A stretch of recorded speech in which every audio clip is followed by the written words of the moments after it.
রানী, চাঁদপুর বাহাদুর পাড়া। সে বলেছে শ্মশানের রাস্তা নেই। শ্মশানের এটা কোন লোকেশন, এটা একটু স্পেসিফিক করে আমাকে জানালে ভালো হয়। এই রাস্তাটার দৈর্ঘ্য কতটুকু, কতটুকু লাগবে, সেটা যদি একটা স্পেসিফিক তথ্য সহকারে দেওয়া হয় আমাকে, আমার জন্য সুবিধা হয়। আমি রঞ্জিত স্যারকে অনুরোধ করবো এটা একটু লিখিতভাবে আমাকে দেওয়ার জন্য। জোনাকি রেজাল্ট, সে বলেছে যে শ্মশান আলোকিত নয়, বাউন্ডারি নেই। এটাও সেই একই শ্মশান কিনা, যদি হয়ে থাকে তাহলে সেই একই শ্মশানের লোকেশন সহ একটু আমার কাছে দিতে হবে। আমরা ইউনিয়ন পরিষদের চেয়ারম্যানদেরকে এই ধরনের উন্নয়নমূলক কাজের জন্য বরাদ্দ দেই, এই বরাদ্দে এটা থাকবে, এই বছরে এটা আমরা বরাদ্দ দিয়ে দেব। আর রেজিনা হেমরম, এটা হচ্ছে কুমিরা গ্রাম। সে বলেছে কবরস্থান নেই, মানে যারা শ্মশানে যেতে পারে না তারা এই কবরস্থানে যায়। তো এই কবরস্থানের জন্য তারা একটা খাস জায়গা চেয়েছে। আমাদের বিভিন্ন জায়গায় খাস জায়গা জমি আছে, আমরা এটা ভূমি অফিসের মাধ্যমে এটা সার্চ করব কোথাও আশেপাশে আপনাদের এই 3টা গ্রামের মধ্যে। কুমিরা গ্রামে যেহেতু কবরস্থানে, কুমিরা গ্রামে কোথাও খাস জায়গা যদি আমরা পাই, এটা কবরস্থান নামে শ্রেণীকরণের জন্য জেলা প্রশাসকের একটা অনুমোদন লাগে। যদি আপনারা সুইটেবল কোনো জায়গা চোখে পড়ে আপনাদের, যে না এখানে খাস জায়গা আছে, এখানে কবরস্থান করা যেতে পারে, আপনাদের প্রস্তাবনা সহ আমাদের কাছে একটু পাঠাবেন।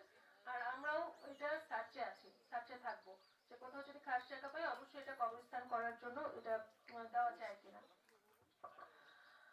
মায়া রানী চাঁদপুর গ্রামে বলেছে যে মন্দির নাই, মন্দির স্থাপনার জন্য আবেদন করছে।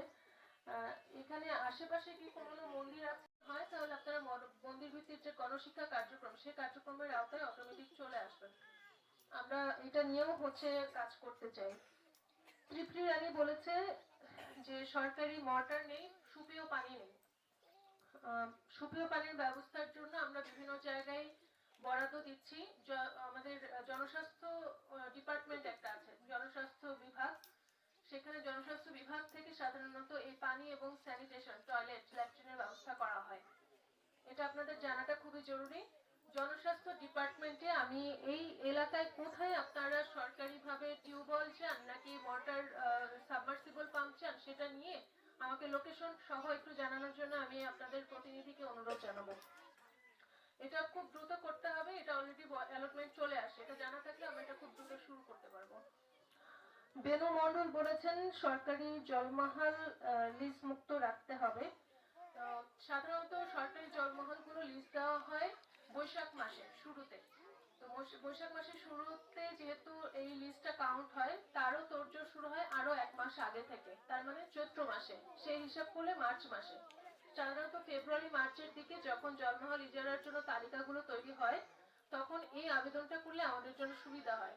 তো যে জলমহলগুলো আপনারা লিজ মুক্ত চান, সেই জলমহলগুলো যদি লিজ হয়ে থাকে তাহলে আমরা এগুলো যাচাই বাছাই করে দেখবো যে সেই লিজটা আসলে যাকে দেওয়া হয়েছে সে লিজ মানি পরিশোধ করেছে কিনা বা তার কোনো ব্যর্থতা আছে কিনা। প্রয়োজনে আমরা তার যাকে লিজ দেওয়া হয়েছে তার সাথে আপনাদের যাতে একটা সমন্বয়পূর্বক সেই লিজটা ট্রান্সফার করে সেই বিষয়ে প্রয়োজনে যদি পদক্ষেপ নেওয়া যায় কিনা সেটা নিয়ে আমরা বসবো। আর আপনারা যদি মনে করেন যে না 1 বছরের জন্য আপনারা এটা করতে চান, দখল করতে চান, 1 বছরের জন্য আপনারা লিজ নিয়ে এই সুবিধাটা আপনি ভোগ করতে চান, সেক্ষেত্রে আপনারা 1 বছরের জন্য খাস কালেকশন নিতে পারেন। হলেও আপনারা সেটা সরকারি খাস কালেকশন বলে এটাকে, আপনারা সরকারি কোষাগারে কিছু টাকা জমা দিয়ে এটা আপনাদের অধিকারে রাখতে পারবেন প্রতি বছর। এবং এটা মনে রাখবেন ফেব্রুয়ারি থেকে মার্চ মাসের মধ্যে এটা সহকারী কমিশনার ভূমি এসিল্যান্ড অফিস এই কাজটি করে। আপনারা সেখানে এটা নিয়ে অবশ্যই তদবির করবেন উপযুক্ত সময়ে।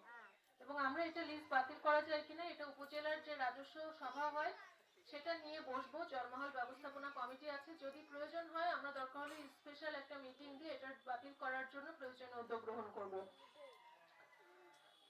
প্রভাতী আবৃত্তি শিক্ষিকা কিশোরী ক্লাব বলেছে তথ্য অধিকার আইনের কথা। অবশ্যই ইনফরমেশন ইজ পাওয়ার, তথ্যই শক্তি। যার তথ্য জানা থাকে সে অনেক দূর যেতে পারে। কোন ডিপার্টমেন্ট থেকে কি কাজ করা হয়, সরকারি কোন সুবিধায় আসা যায় সে বিষয়ে আপনাদের জানার ঘাটতি রয়েছে। আমি আপনাদেরকে আমার উপজেলা পরিষদ চত্বরে আমন্ত্রণ জানাচ্ছি। আপনাদের কাজ হবে প্রতিদিন উপজেলা পরিষদ চত্বরে এসে ঘুরে যাবেন। প্রত্যেকটা চত্বরে প্রত্যেকটা অফিসের সামনে কোন অফিস থেকে কি ধরনের সেবা দেওয়া হয় তার একটা চার্ট টাঙানো আছে। সেই চার্টটা পড়লে আপনারা বুঝতে পারবেন যে কোন অফিস থেকে কি ধরনের সুবিধাটা পাওয়া যায়। যেমন প্রতিবন্ধী ভাতা বা বয়স্ক ভাতার জন্য আপনারা কোথায় যাবেন? সমাজসেবা অফিসে যাবেন। আপনার জমি সংক্রান্ত সমস্যা, সেটার জন্য কোথায় যাবেন? উপজেলা ভূমি অফিসে যাবেন। আপনি পুকুর আছে, আপনি মাছ চাষ করতে চান, কোন একটা সমবায় সমিতি করতে চান, সেক্ষেত্রে কোথায় যাবেন? সমবায় অফিসারের কাছে যাবেন তার সমিতি নিবন্ধনের জন্য। তো এই ধরনের কিছু কিছু বিষয় আছে যেটা কোন অফিস থেকে কোন ধরনের সেবাটা দেওয়া হয় সেটার জন্য সেই অফিসে যাওয়াটা জরুরি। এবং প্রত্যেকটা অফিস আছে কোথায়? উপজেলা পরিষদ চত্বরের মধ্যে, আর কিছু অফিস আছে বাইরে। এটা জেনে নেবেন কোন অফিসে কি ধরনের কাজ হয়, সে চার্টটা লেখা আছে। এটা ইউনিয়ন পরিষদের চেয়ারম্যান তার প্রজেক্ট দিয়ে ড্রেনটা করে দিবে। আপনারা অবশ্যই চেয়ারম্যানের সাথে যোগাযোগ রাখবেন, আর অবশ্যই আমাকে এই ড্রেনের লোকেশনটা কোথায়, কতটুকু দৈর্ঘ্য এবং এই ড্রেনটার শুরু এবং শেষ কোথায়, কার বাড়ি থেকে কার বাড়ি পর্যন্ত, এটা সহ একটা আবেদন আমাকে দিতে হবে। এবং কর্মসূচির অভিষ্ট লক্ষ্য অর্জনে সহায়ক হবে বলে আশা করি। আবারও বললাম যে লিজ না দেওয়ার তোড়জোড়টা শুরু হয় ফেব্রুয়ারি থেকে মার্চ মাসে। এই সময়টায় অবশ্যই আপনারা এসিল্যান্ডের সাথে যোগাযোগ রাখবেন। এসিল্যান্ড অফিসটা কোথায় জানেন তো? সরকারি কমিশনার ভূমি, উপজেলা ভূমি অফিস। সেখানে এসিল্যান্ডের সাথে সরাসরি যোগাযোগ রাখবেন এবং ওই সময়টাতেই লিজ যাতে না হয় সেজন্য আবেদন দিতে হয়। আমরা এটা যাচাই বাছাই করে তখন আমাদের লিজ মুক্ত রাখাটা সুবিধা হয়। কারণ একবার লিজ দিয়ে ফেললে সরকারি কোষাগারে একবার টাকা জমা হয়ে গেলে, একজন ব্যক্তিকে লিজ দেওয়া হয়েছিল। আপনার ক্ষুদ্র নিগোষ্ঠী যারা আছে তাদের সাথে আমরা সেই লিজ গ্রহীতাদের একটা সিটিং দেওয়াই, যেটা আপনি যত টাকা লিজ নিয়েছেন তার 50% টাকা ক্ষুদ্র নিগোষ্ঠীর সকলে দিবে, বিনিময়ে ওই পুকুরটা ক্ষুদ্র নিগোষ্ঠীর ওদেরকে ছেড়ে দিতে হবে। আপনারা এই কাজটা করতে পারেন। আপনার গ্রামের যিনি অভিভাবক আছেন মরল জনাব মজিদ বিশ্বাস, উনি কিন্তু এই কাজটা করতে পারেন। যিনি লিজ নিয়েছেন তার সাথে বসে একটু মধ্যস্থতা করা, যে যত টাকা লিজ নেওয়া হয়েছে তার সেটা আমরা গ্রামবাসী মিলে তার 50% দিতে রাজি আছি, বিনিময়ে আপনারা এটা আমাদেরকে দিয়ে দেন। সেক্ষেত্রে আপনারা এটা ভোগ করতে পারেন। আর সামনের বছর থেকে আবারও এটা মাথায় রাখেন, ফেব্রুয়ারি থেকে মার্চ মাসের মধ্যে লিজ না হওয়ার জন্য আপনাদের যে ইস্যুগুলো ছিল, সরকারি যে কোনো উদ্যোগ বা পদক্ষেপ নিতে হলে প্রথমে যেটা লাগে সেটা হচ্ছে অ্যালটমেন্ট বা বরাদ্দ, আর্থিক খাতে বরাদ্দ। আর এই বরাদ্দটা আসে থেকে আপনাদের আবেদনের উপর থেকে। কাজে আগে কি লাগবে? আগে আপনাদের আবেদনটা লাগবে।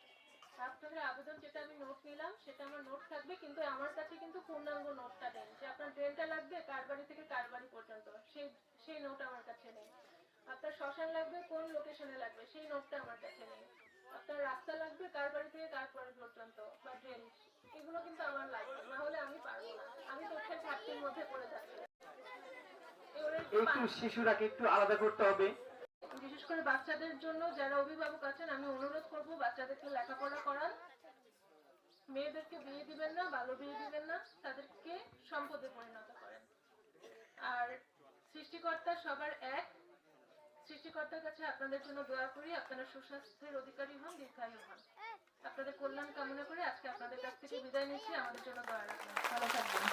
আসলে প্রত্যেকটি ধর্মের নিজস্ব একটি উপাসনা থাকে, প্রত্যেকটি ধর্মের সেই উপাসনা